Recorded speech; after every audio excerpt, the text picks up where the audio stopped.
شاہانہ زندگی۔ بجٹ سے پہلے مشیر خزانہ عبدالحفیظ شیخ نے بریفنگ دی جو میں نے ٹی وی پر دیکھی۔ یہ بریفنگ دیانت و مہارت کا انتہائی عمدہ امتزاج تھی۔ شیخ صاحب نے کوئی لگی لپٹی رکھے بغیر دیانت داری سے اقتصادی حقائق ماں اعداد و شمار میڈیا کے سامنے رکھ دیے۔ یہ ساری کارروائی سیاسی مکاری سے پاک تھی، اس لیے مجھے بے حد اچھی لگی اور میرے دل میں شیخ صاحب کے لیے ایک خاص طرح کے نرم گوشے نے جنم لیا جو صرف جینون لوگوں کے لیے مخصوص ہوتا ہے۔ ہفتہ 15 جون 2019 تقریباً تمام اخبارات میں کسی تقریب سے شیخ صاحب کا خطاب شائع ہوا، جس کا ایک جملہ مجھے مسلسل ہانٹ کر رہا ہے اور تب تک کرتا رہے گا جب تک میں کالم کی صورت میں اسے اپنے سسٹم سے نکال نہیں دیتا۔ شیخ صاحب نے ٹیکس نیٹ کے حوالے سے بات کرتے ہوئے کہا، ہمارا ہاتھ شاہانہ زندگی گزارنے والوں کی طرف بڑھے گا۔ یہ شاہانہ زندگی کیا ہوتی ہے، کیسی ہوتی ہے اور اس کے الٹ زندگی عامیانہ گداگرانہ ہوتی ہے یا صوفیانہ، درویشانہ، فقیرانہ اور بے نیازانہ ہوتی ہے؟ گدی نشینی کی زندگی شاہانہ ہوتی ہے یا گوشہ نشینی کی؟ شاہانہ زندگی کی درست تعریف ہے کیا؟ اور شاید ڈیفینیشن کا تعلق انسان کے ڈی این اے کے ساتھ ہے اور بہت گہرا ہے، یعنی جیسا ڈی این اے ویسی ہی ڈیفینیشن۔ تو میں نے خود سے پوچھا، شاہانہ کی تعریف کیا ہے؟ خراج مانگے، خیرات مانگے، تاوان مانگے یا بھتہ؟ مانگنے والے کے پاس جو کچھ بھی ہو اور جتنا بھی ہو وہ بیچارہ ہوتا گداگر اور بھکاری ہی ہے۔ کشکول چاہے سونے کا ہی کیوں نہ ہو، ہوتا کشکول ہی ہے۔ رکاب سونے کی ہی کیوں نہ ہو، پاؤں رکھنے کے کام ہی آتی ہے۔ وہ لوگ جنہیں افتخار عارف سگے زمانہ لکھتا اور کہتا ہے وہ بھلے محلات اور پینٹ ہاؤسز میں ہی کیوں نہ ہوں، ہوتے گداگر اور بھکاری ہی ہیں۔ یہ جو 5 کیا 7 سٹار لوگ کا ہجوم بلایا بھوکلایا بلبلایا ادھر ادھر بھاگا پھرتا ہے، یہ کون ہے جن کی نہ صبحیں اپنی نہ شامیں، اور جو دن رات پبلک ریلیشننگ کے نہ ہموار ٹیڑھے میڑھے رستوں پر رینگتے رینگتے زندگیاں گزار دیتے ہیں؟ مرغی کی رانوں سے لے کر حکمرانوں کی قربتوں تک کے طلبگار ان سرتاپا ضرورت مندوں کی زندگیوں کو تو شاہانہ قرار دینا ہی ظلم ہوگا۔ تتلیاں اڑتی ہیں اور ان کو پکڑنے والے صحیح ناکام میں اپنوں سے بچھڑ جاتے ہیں۔ میں نے اس شعر کو اپنے ہی طریقے سے سمجھا اور پریکٹس کیا ہے۔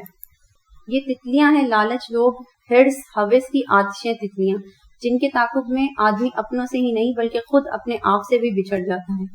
یہ شاہانہ نہیں گدا گدانہ ہوتے ہیں جو بدترین صحبتوں میں تو سالوں گزار دیتے ہیں لیکن انہیں خود اپنے ساتھ وقت گزارتے ہوئے گھن آتی ہے۔ کیسی بد نصیبی ہے کہ جتنا کھاتے ہیں اتنا ہی ان کی بھوک میں اضافہ ہوتا چلا جاتا ہے۔ جو افراد سے لے کر ریاست کے حقوق تک ہڑپ کر لیتا ہو، اس کی زندگی شاہانہ کیسے ہو سکتی ہے؟ ایسی زندگی سرتاپا مجرمانہ، گنہگارانہ، گداگرانہ، ضرورت مندانہ تو ہو سکتی ہے، شاہانہ ہرگز نہیں۔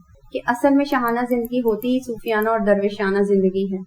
اشیاء اور انسانوں کی ضرورت جیسے جیسے گھٹتی چلی جاتی ہے ویسے ویسے ہی حقیقی زندگی بڑھتی چلی جاتی ہے، اور زندگی سانسوں کی کوانٹٹی نہیں کوالٹی کا نام ہے۔ لیکن پھر وہی بات کہ کوالٹی کی ڈیفینیشن کا تعلق بھی بندے کے ڈی این اے سے بہت گہرا ہوتا ہے۔ کل دیکھا ایک آدمی اٹا سفر کی دھول میں گم تھا اپنے آپ میں جیسے خوشبو پھول میں۔ ایسا شعر منیر نیازی جیسے شاہانہ اور شاعرانہ مزاج پر ہی اتر سکتا ہے، جس میں سفر اور اس کی دھول کو سمجھنے کے لیے بھی صوفی ہونا ضروری ہے، اور پھول میں خوشبو کی طرح گم ہونے کے لیے ہجوم سے ہجرت کر جانا بہت ضروری ہے۔ شاہانہ کے گرد دیواریں بہت ہوتی ہیں، جبکہ صوفیانہ اور درویشانہ زندگی تو نام ہی دیواریں گرا دینے کا ہے، جن میں مشکل ترین دیواریں 2 قسم کی ہوتی ہیں۔ اول تیرے میرے درمیان دیوار ڈھا دی جائے گی، دوم میرے درمیان دیوار ڈھا دی جائے گی۔ کئی سال پہلے مجھے کسی سیانے سادھو سنت صوفی نے یہ بات سمجھائی تھی کہ تیرے میرے درمیان کی دیوار ڈھا دینا بہت جان لیوا کام ہے، لیکن میرے درمیان کی دیوار ڈھانا گرانا تو اس سے بھی کئی گنا زیادہ مشکل بلکہ جان جوکھوں کا کام ہے۔ حقیقی اور اصلی شاہی صرف انہیں نصیب ہوتی ہے جو اپنے درمیان کی دیوار ڈھانے کے بعد خود سے مکالمہ کے منصب پر فائز ہوتے ہیں۔ گردہ فروشی اور بس کشی کے اس میدان میں شاہی کیا شاہانہ زندگی کیا کہ ہیرے جواہرات جڑا سونے کا کشکول بھی ہوتا تو کشکول ہی ہے، اور رکاب سونے کی بھی ہو، اس میں سر نہیں صرف پاؤں رکھے جاتے ہیں، اور گدی نشین نہیں صرف گوشہ نشین کی زندگی شاہانہ ہوتی ہے، جسے یہ شکوہ کبھی نہیں ہوتا، میری ساری زندگی کو بے ثمر اس نے کیا، عمر میری تھی مگر اس کو بسر اس نے کیا۔ شاہانہ زندگی صرف وہ ہے جو اپنی مرضی سے بسر کی جائے۔